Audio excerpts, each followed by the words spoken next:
Assalamualaikum warahmatullahi wabarakatuh. Jumpa lagi dengan Arse.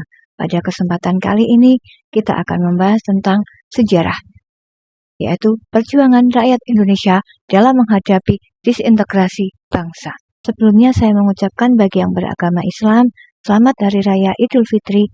Taqabbalallahu minna wa minkum minal aizin wal faizin. Nah, setelah libur Lebaran, maka saatnya kita untuk masuk sekolah. Dan kita akan memulai pelajaran lagi, dan kali ini kita akan membahas tentang perjuangan rakyat Indonesia dalam menghadapi disintegrasi bangsa. Untuk sejarah SMA, SMK, atau MA. Nah, sebelum kita bahas tentang disintegrasi, apa itu disintegrasi? Disintegrasi adalah mencoba untuk memisahkan diri dari bangsa Indonesia. Mereka berbagai ideologi, berbagai keinginan, berbagai alasan untuk memisahkan diri dari Indonesia. Nah, pada sejarah Indonesia pada masa waktu lalu, di Indonesia digolongkan dalam 3 disintegrasi. Mari kita ikuti video berikut. Perjuangan rakyat Indonesia dalam menghadapi ancaman disintegrasi bangsa.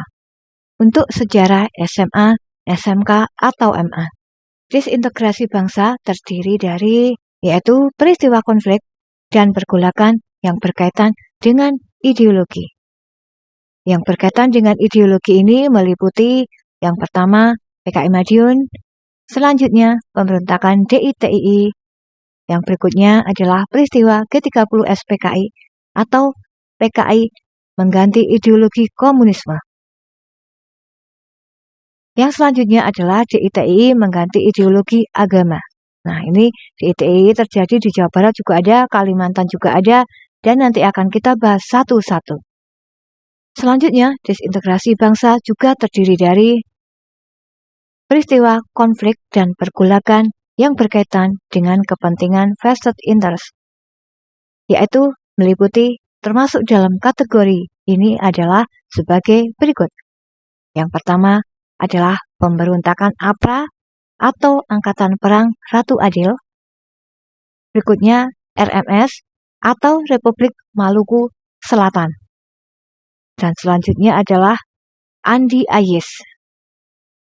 Disintegrasi bangsa terdiri dari yang ketiga ini ya, meliputi konflik dan pergolakan yang berkaitan dengan sistem pemerintahan, meliputi persoalan negara federal dan PFO atau Bijenkoms Federal of Lek, serta pemberontakan PRRI dan Permesta.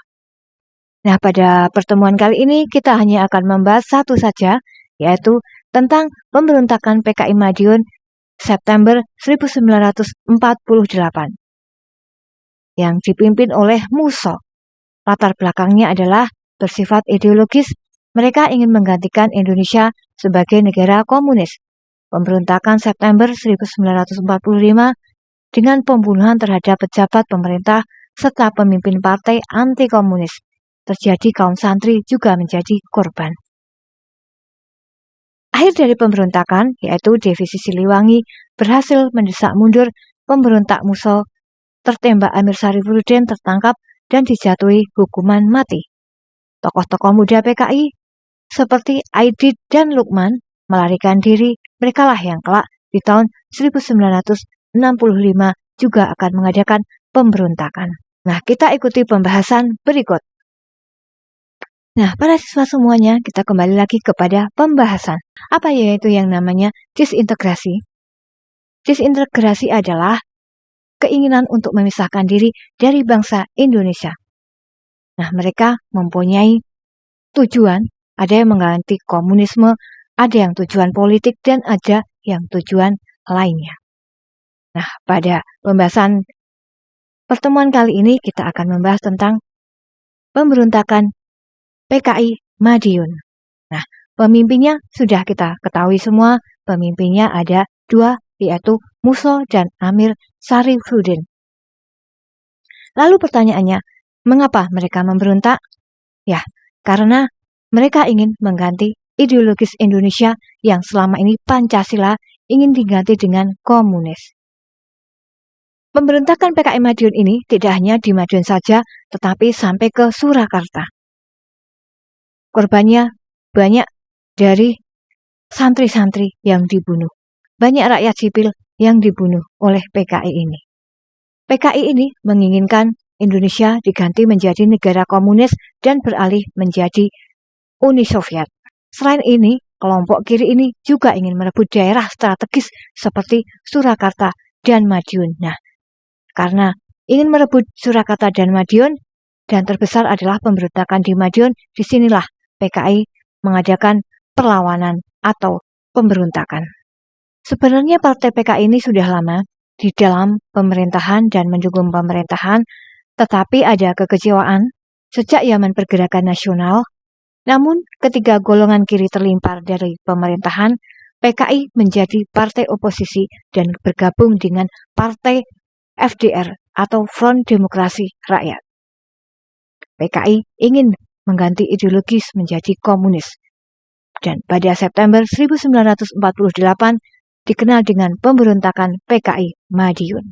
Pada pertengahan September 1948, pertempuran antara kekuatan bersenjata yang memihak PKI dengan TNI pun mulai meletus. Pada saat itu, Presiden Soekarno mulai mengecam adanya pemberontakan PKI. PKI juga membunuh orang-orang yang anti terhadap komunisme, dari pejabat sampai kepada ulama-ulama. Nah, puncaknya adalah ketika Musso tewas tertembak, sedangkan Amir Syarifudin juga tertangkap, dan akhirnya ia dijatuhi hukuman mati.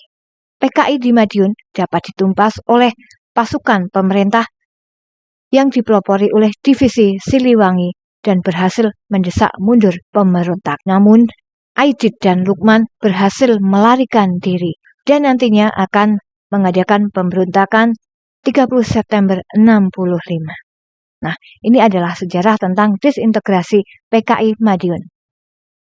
Semoga dapat bermanfaat. Saya akhiri dulu. Banyak salah mohon maaf. Assalamualaikum warahmatullahi wabarakatuh.